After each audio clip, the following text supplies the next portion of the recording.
Episode 9 is a little different. I'm gonna give you 20 plus minutes of me blocking in the painting that I'm working on today. So it's an opportunity for you to see how I sometimes start paintings. And in lieu of an intro, I'm giving you some solid Glenn Gould action. It only lasts 1 minute, please stick with it. And enjoy the block-in.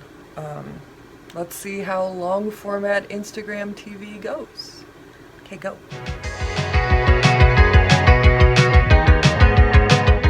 What is it that accounts for that continuing fascination for the fugue? Well, I suppose there are many reasons, really. I think perhaps there is one that is predominant and that is really very difficult to define. I think it has something to do with a very special need that certain types of artists exhibit. The need to prove that what they do is valid, that it's not achieved by random selection, that every moment flows logically from the moment before it to the moment after. It's not confined to musicians, that need, but maybe because music itself is so unprovable, so improbable, one might almost say, musicians somehow seem to exhibit it more prominently than some other types of artists. It's very difficult at times, with certain kinds of music particularly, to say why something strikes one as appropriate or inappropriate. I'm just hanging out with Bruno and Glenn in the studio. Somebody on Instagram the other day asked me if I've ever seen this YouTube video that I gave you the clip of, and he thought I was joking. I do watch it maybe once a week, because there's so much content in there. You could study it for a lifetime. Gould is just so smart. But I'm a little nervous because I am going to let you watch me block in a new painting. My husband always asks me how I start paintings, and it varies pretty wildly from painting to painting. As stupid as it sounds, a lot of it is about my mood. If I feel careful, I will draw right on this with either, I'll show you. Colorase, Prismacolor Colorase. It's supposedly archival. I don't know about that. This is a gessoed panel, so this doesn't really work that great on canvas. It's kind of hard to put a line down, but on panel, it's easy. I don't want to mess up my panel. And then the second thing that I consider when I'm blocking in a new painting is, what am I going to do with the background? So if I'm planning on painting a completely opaque background later in the process, I will just kind of do whatever I want. And that's kind of what I'm going to do today, whatever I want. Which is to tone the whole canvas a different color than it is now. It's kind of off-white right now, which I did on purpose when I made this batch of gesso so that I could start doing thin glazes on the backgrounds to set the base color for the pattern that I will eventually paint on it. If I'm going to, like in this little painting that's in process, most of what you see in this painting is that light green is the ground of the gesso, so there's no paint there at all. So if I want to preserve a clean ground, then I need to be a little more careful, and I'll do my drawing in paint and shape up all the lines with turp so that there isn't like sometimes if you draw in paint, you'll get like a kind of a dirty halo around your drawing because you didn't clean off all the lines with turp. So what I was doing a minute ago is if I'm going to tone a panel,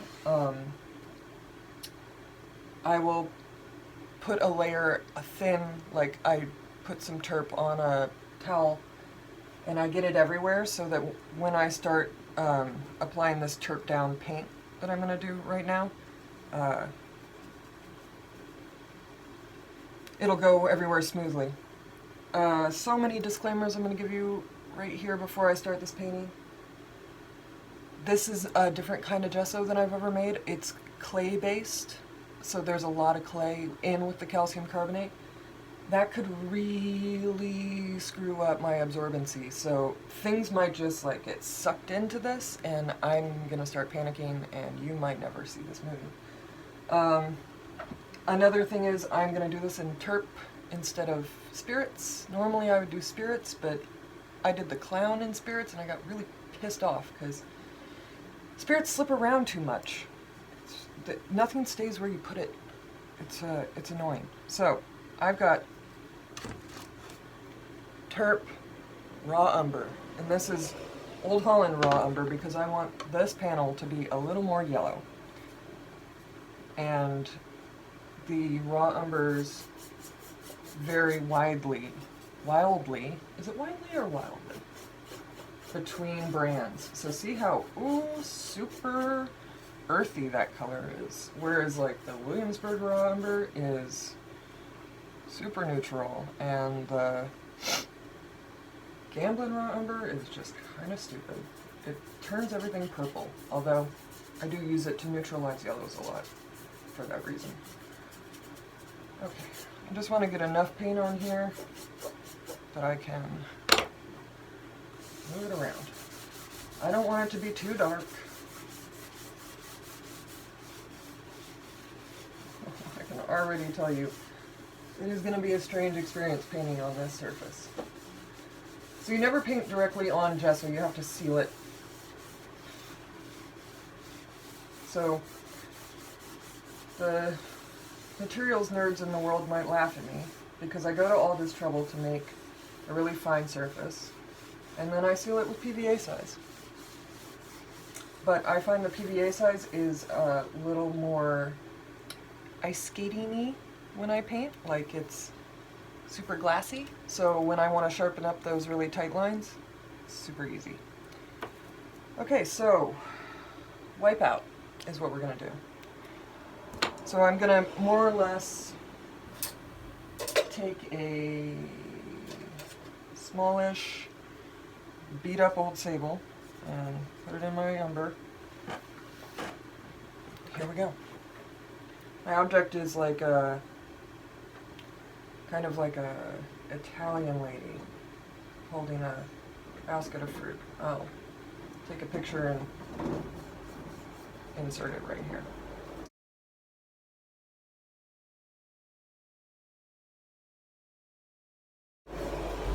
So I'm just like gesture drawing, kind of looking for my darks, trying to think about proportion.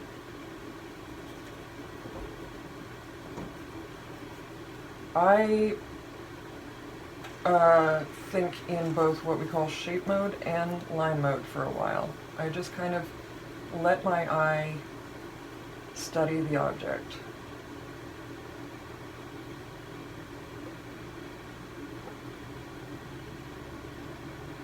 I've already given some thought to whether or not I want her to fill up this much of the canvas, and I do.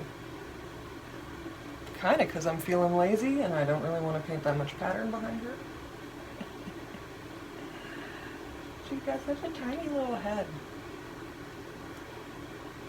Does it look like a lady wearing a shawl already?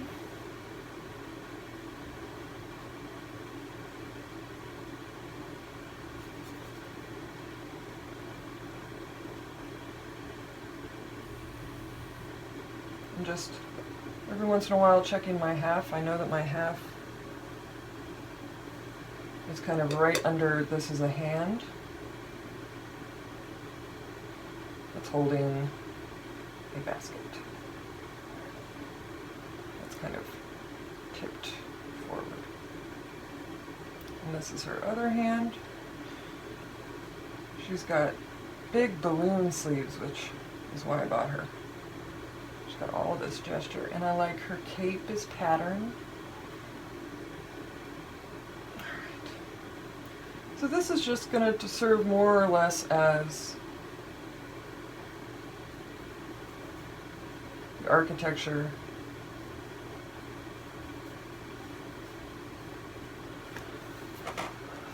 for my wipeout. So I like to wipe out with bristle brushes and terp. And I want to squint down at her so that I can see where all my light shapes are. And I'm just, yeah, sinking in is going to be a problem. Just removing paint to get some light effect in there. The darker you tone your surface, the more satisfying this is going to be. But because I'm going to use my tone in my pattern, I can't go that dark. Or I would have gone a little bit darker just because it's porcelain, and if I was going to do a wipeout, I would want to be able to pop that light effect.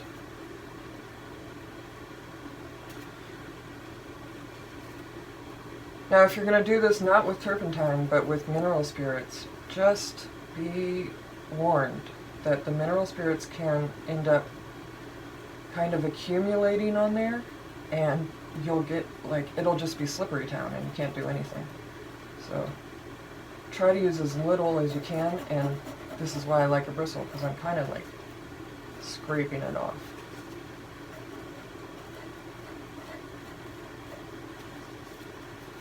You guys can't really see. I'm sorry about that. I won't do this for too long. I have to go back to drawing in my darks again.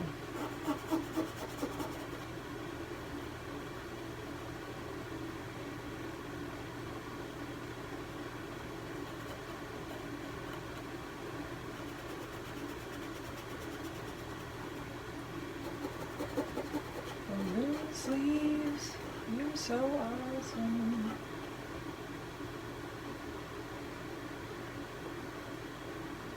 So here's a nice thing that you can do. You can kind of grab up into the shadow and push it around. Meaning, like, you take your Turpie brush and you drag it across your light area, and then when you end up in a place with paint on it, you kind of drag it in there, and it gives you a pre-made gradient, which is just fun to look at. It's not really going to serve you in the end because you're going to draw more paint over it, but the more investigation you can do at this phase, especially if you're like me and you kind of just do a loose blocking and then just go to paint, the better off you're going to be, because those are thoughts that you're not going to have later on when you're juggling hue and value and chroma and all these things. You really want to limit the amount of things you have to think about at any given time. So if you're, gonna paint, why am I using that brush? Like I do, whereas this is more or less as much information as I put down before I start painting. I have to think about a lot of things at once, because I have to think about what color is it, what value is it, where does it go, because I still haven't nailed down where it goes. And thinking about all that at the same time is kind of dangerous. It's stretching the limits of human computing,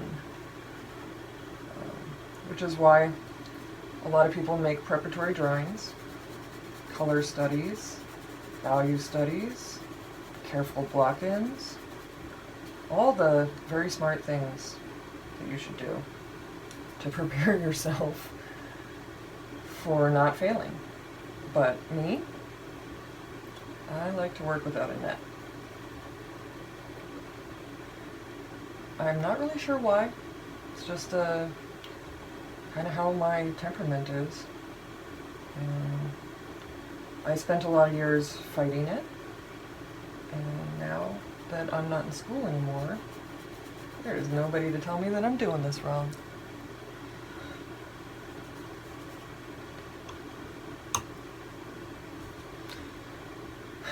So I'm just gonna finish this up with shadow shapes. You see me squinting a lot, and that's because I'm just trying to make sure that when you squint down at an object, you basically posterize it. You remove all the in-between values, and your eyes can only perceive lights and darks. And I just want to make sure that my shadows are in the right place.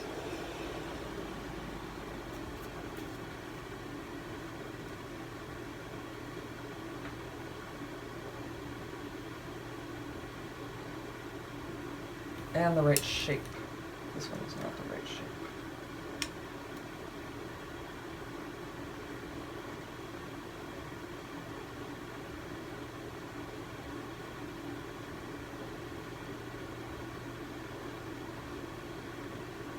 I bought this figurine thinking it was going to be really fun to paint, and now that I'm finally blocking it in, I was right. This is going to be awesome. You can just kind of feel it when you're working around an object. Everywhere you look, you kind of get excited, and you're like, oh, well, and this is going to be fun. Sometimes it's, you'll get a model in school, and you'll be like, excellent! That person's face has so much character, I can't wait. And then sometimes that's when it goes terribly wrong because you're all jazzed about something.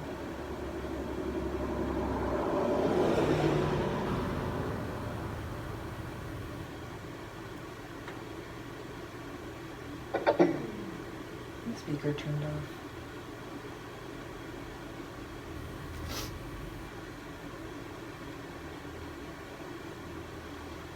Just checking how it looks for you guys. I'm sorry that it doesn't look better.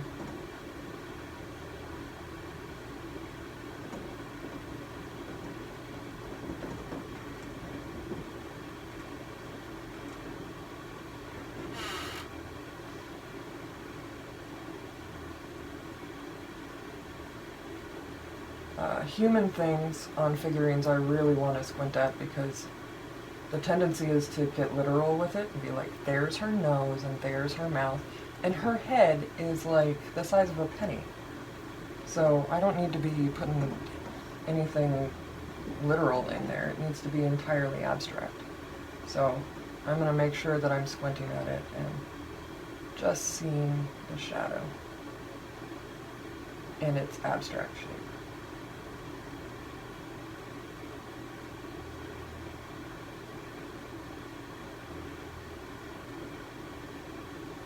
Oh, she's got a little fan in her ear. I didn't notice that. I can't put it in. It's just part of the shape. But it is part of the shape because it makes the contour right there. Ugh, so sad.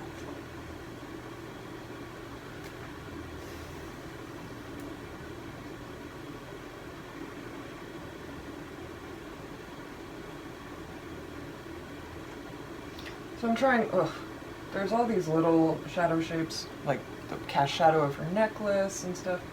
I don't need to be getting into that for this kind of a block-in. If I was doing a real careful block-in, then yes. But this just needs to be scaffolding upon which I can paint without having to concern myself with proportion.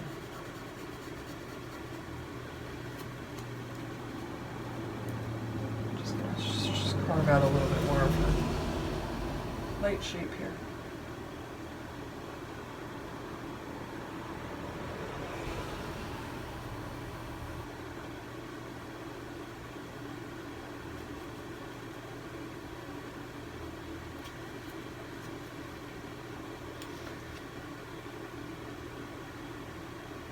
And I don't know if you guys know about this, but there is a little bit of a convention that painters can use, which is thin shadows. And I'm going to set myself up to exploit that convention. So I am trying to make my shadows kind of appealing brushstroke wise. I'm not just letting them stand as is, because it's possible.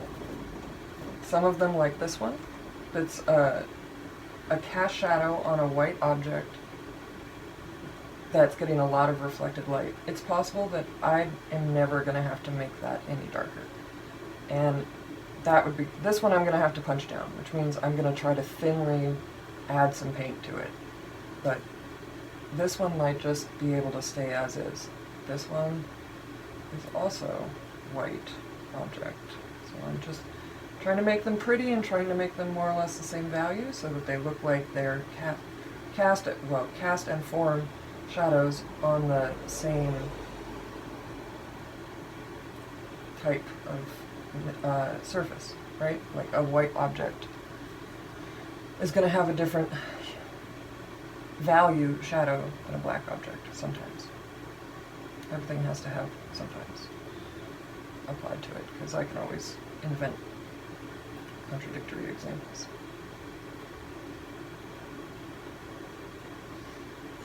This whole swath over here is dark form shadow.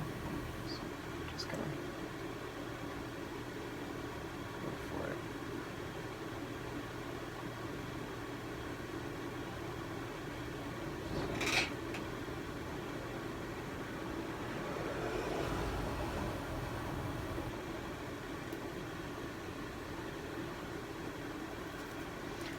I got a hair in there.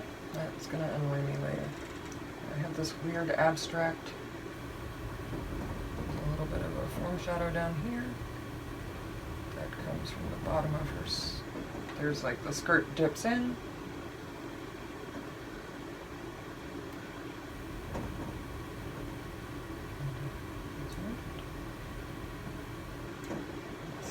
And then I have really intense, it joins up with this really intense cast shadow from her apron, which is broken. So it's super jagged. And the more descriptive I can make this shadow, the more like broken porcelain it's going to feel.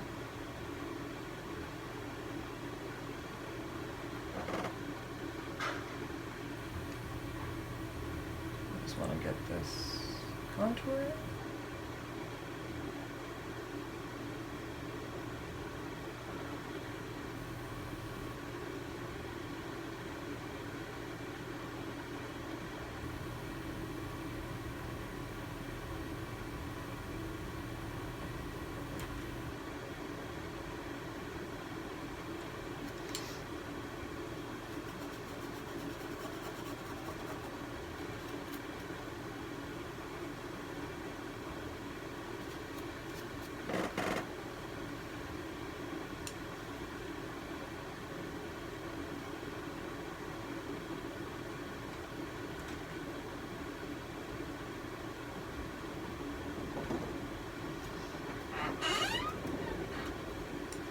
It's windy, or there's a ghost in here. I'm going to show you.